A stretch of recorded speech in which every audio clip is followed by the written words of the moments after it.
કે નાની એવી રાતને દી કરે ને એનું નામ દીકરી સાહેબ. પોતાની પહેલા તમારી ખુશીની ચિંતા કરે ને એનું નામ દીકરી. કે બોલવાથી તો આખી દુનિયા સમજી જાય સાહેબ, પણ તમે ચૂપ હો અને તોય તમને સમજી જાય ને એનું નામ દીકરી.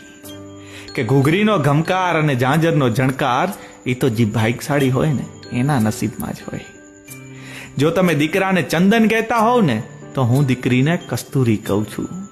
જો તમે દીકરાને ઘરની તિજોરી કહેતા હો તો હું દીકરીને ફળિયું કહું છું, ઘરનું આંગણું કહું છું.